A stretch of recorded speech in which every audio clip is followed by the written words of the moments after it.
Hey guys welcome back to my channel. আর দিনটা হচ্ছে সরস্বতী পুজোর দ্বিতীয় দিন, মানে দ্বিতীয় দিন না অ্যাকচুয়ালি তৃতীয় দিন। আজকে হচ্ছে 4 তারিখ। তো আমাদের যেহেতু 3 তারিখে পুজো হয়েছে আর হচ্ছে আজকে 4 তারিখ, তো আজকে খই দই হবে। আর এখানে দাদাভাই সকাল সকাল চলে এসেছে, এখন পুজো মানে পুজো দিচ্ছে। দেওয়া হয়ে গেলে তারপরে আমি খই দই মাখবো, সবাইকে দেবো প্রসাদ তোসাদ।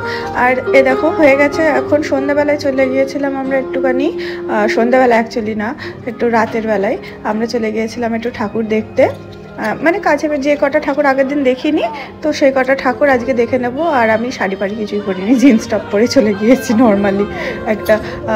আর আমার জানোই তো নাকের ওপরে রেলগাড়ি চলে গিয়েছে আমার নাকের ওপর দিয়ে, তো নাকটা নিয়ে খুব প্রবলেমে আছি।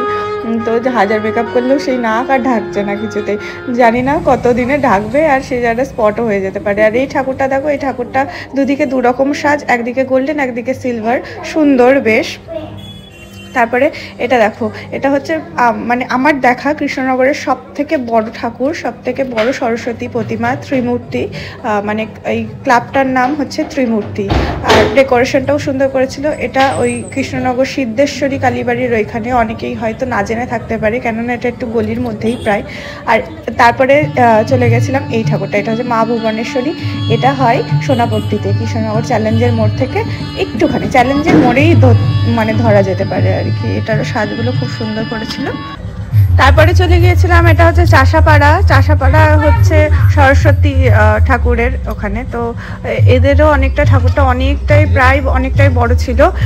এই ঠাকুর দেখে এখন আমরা চলে গিয়েছি একটু চা খেতে। একটু গরম গরম, শীতকালে একটু গরম গরম চা না হলে কিন্তু বেশ ব্যাপারটা জমে না আর কি, মানে ঘোরাটাও জমে না।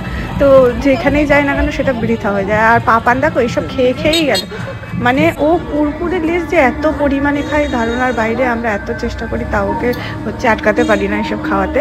আর এখন চলে এসেছি অভিযান ক্লাবে। তো এটা হচ্ছে কৃষ্ণনগর আমিনবাজারে অভিযান ক্লাবটা। তো এখানে চলে এসেছি।